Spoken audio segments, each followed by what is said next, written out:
everybody, welcome back to my channel. This is Simply Selicia.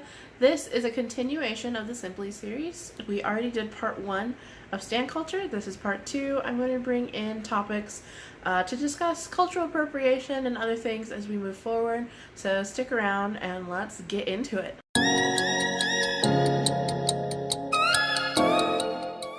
So in part 1 of the Simply series, we kind of talked about the origin of stan and kind of what stan culture has developed into. We've talked about a little bit about cancel culture.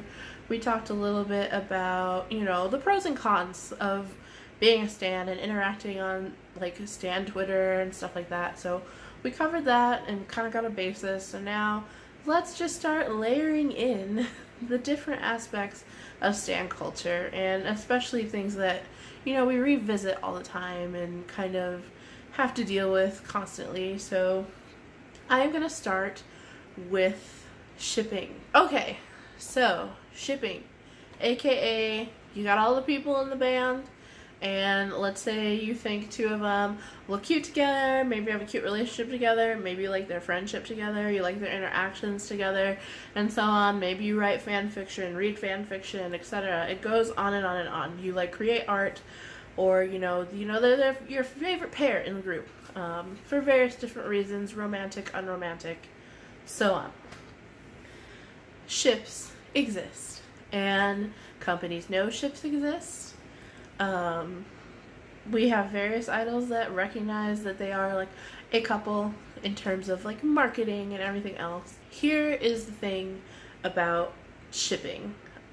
I personally do not have a problem with people who ship idols together if they can do so respectfully, without making everything into, oh, they love each other, it's it's destined to be maybe it is. Guess what? That's their personal life, none of our business. If your ship begins to overshadow what is truly beautiful friendships half the time, if all you can focus on is a romantic element, or you have to build this entire kind of scenario around your idols, you're just being way too intense. It's one thing to have a little fairy tale or fan fiction or this and that, but when you are aggressively going after people who do not agree with that same kind of vision that you have, it's too much.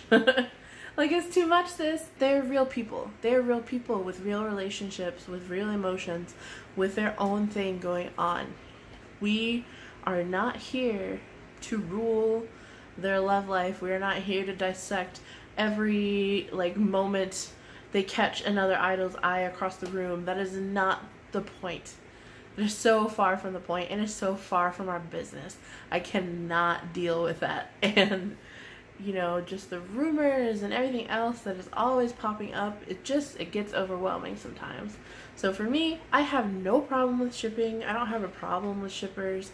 It's just when you're way too intense and you're no, my ship is real and that is the only option, that's too much for me. And it just really sucks the fun, and really just kind of downplays what is otherwise a beautiful friendship amongst two idols. So getting that out of the way, I think that's one thing worth talking about. We have different levels of kind of your level of how you interact with your idols and stuff. If you are going to fan signs, fan meets and stuff like that, or on their V lives, and you're saying, oh, where's this person, where's that person, are you guys together, are you doing this, are you doing that, oh, I love this ship, so blah blah blah, this is too much. It's too much.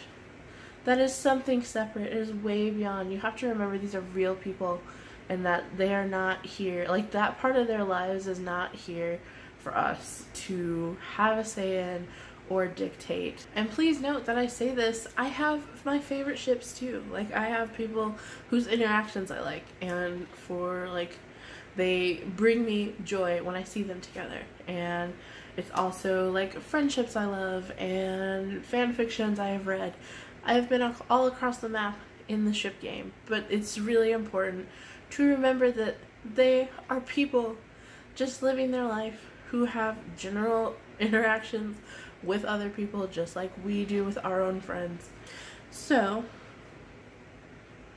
the next point would be talking about cultural appropriation in K-pop. And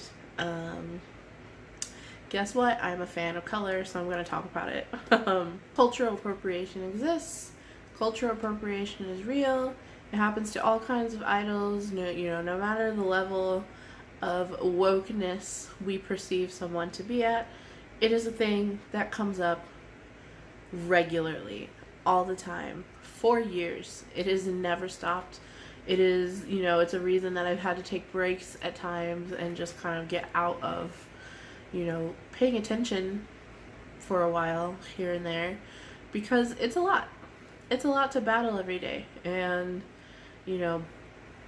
I am pretty, my temperament is really calm. I'm really relaxed. It doesn't often bother me that much. I'm just here to try and educate as many people as I can, as I enjoy it. Because for me, you have to go pretty far to be entered in the cancel culture realm. I feel like people make a lot of missteps, and they just do shit that doesn't make sense. And it's just like you see so many idols be taken to task and be told this again and again, and somebody else will still do it. I feel like it's nothing that, if somebody puts braids in their hair, they have cornrows or stuff like that. Once again, when I first initially see it, I'm not, oh wow, this idol for doing that. That's not me. I am just like, ah, damn, he did it again. It's just it gets so old. You get tired of talking about it all the time. And the thing is, when it happens, and when you say something about it, especially if you are a fan of color saying something about it, for the longest time, you're just ostracized by the rest of the fans because they cannot believe that you would oppose your fave and that you would throw them under the bus, per se. And it's like, I'm not doing that. I'm trying to educate people. I'm being real with you. This is not a tan that fades for me. This is not something that just goes away from me. This is something that I deal with day in and day out every day. And I cannot remove myself from this imagery. This is not something that is a style choice. So to see it be used as a style choice and to see others be praised for it, that therein lies the problem. It's a systematic thing. It is not, oh, my feelings are hurt because they have cornrows. It's not that. It's way more than that. And if it's something that you do not personally deal with, it's really hard to make you understand. And it doesn't mean I'm not gonna not say it just because you don't personally understand. I'm going to keep doing my best to educate the people around me and to educate the idols I love, because I love them and I want to see people do better. And that's the point. We should be able to have discussions about it, because it needs to be discussed without being assholes to each other. It's not hard. It's not hard to have that conversation. It's just tiring. And I am not gonna not say something just because a majority of people are uncomfortable. That's not how it works. That's not how education works. We have to educate each other. So if I see it, I'm gonna say something at some point to someone and be like, yo, I don't know what you want me to say. This is important. And I think it's also important to say that it wasn't just Chan. It wasn't just Lisa. It wasn't just RM. It wasn't just Taeyang. There's many people over the years, and the fact that it keeps happening is what drives people so mad, because you feel like you've gone over it so many times, and yet it's still a fashion choice. It's still just that. And this type of change just doesn't come overnight, and I feel like it happens far less than it used to. And I feel like it's something that we can continue to talk about as we move forward. I'm not afraid to talk about it. And I feel like we have to talk about it in order to make it not hurt so much every damn time. There's not an idol out there that I'm gonna cancel just because they have braids in their hair, etc. I am more interested in the reasoning behind it. And that's where a lot of it comes from. Is, you know, is it appropriation? Is it appreciation? That kind of debate comes out all the time, and it's like they need to be more, like, people need to be more upfront about their intention with their, you know, their look, their concept, you know, everything else. You know, it's like, if you are experiencing this look because people in your life inspired you to do so, and you want to understand those people and you want to kind of get to know them, then like that's one thing. It's another thing to be like, oh, I want to be hip hop for a concept and I'm going to wear cornrows for 3 weeks, take them out, and then move on to the next hairstyle because we have a new concept. My culture is not a concept, you know? So it's important to kind of just keep track of stuff like that and continue to talk about it, but I think we can talk about it in a civil way that's not, oh, cancel this person, cancel that person, or, oh, I'll never pay attention to this person again. Like, we need to talk about these kinds of things responsibly. Otherwise, you just cancel a whole bunch of people and you actually never talk about it because it makes you uncomfortable.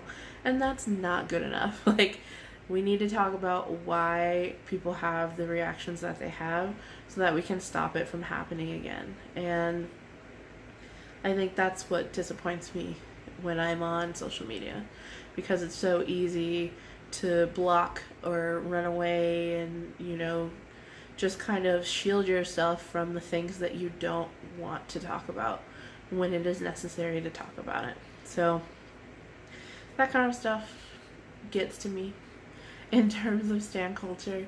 You know, what has been your experience? What has, you know, what is your current take on cultural appropriation in K-pop, and, you know, how you feel about it? I love my idols. I want them to do better. I want them to, you know, have fun, successful careers. And if you're going to do a fun and successful career and you're going to, you know, reach out to various different places all over the world, that means having a level of respect for places all over the world. And you will misstep and there will be, you know, problems here and there, but the important thing is how they, you know, face that. How do you resolve it? How do you work on stuff like that? So, you know, that's what I'm interested in. I just hope to see everybody do better, and I just hope to see kind of where this conversation goes. Once again, this is part of the Simply series. This is part of talking about stan culture and, you know, bringing in those discussions of cultural appropriation. This is mostly just me getting some things off of my chest and then turning the question over to you. What do you think? What has been your experience? Let's start talking about it. Let's iron things out as we go along. And there will be another part to this, and I am ready to talk about it. I know it's hard. I know it's uncomfortable, but I think it's important. And I want to do the thing that is important, and I want to do the thing that is right, and that is talking about stuff like this. So, if you like what I do on this channel, like, comment, subscribe. Please drop your experiences and, you know, kind of your thought process in the comments. We need to start this conversation and continue to have it over time. So please leave a comment. Let's talk. Follow me on my socials. Talk to me on my socials. We can talk there if that's easier for you. Otherwise, I will see you next time. 내 패기는 뱉어내 100번의 배를 채 목편 지금은 대편에 태워내 포기는 보이지 내 객기네요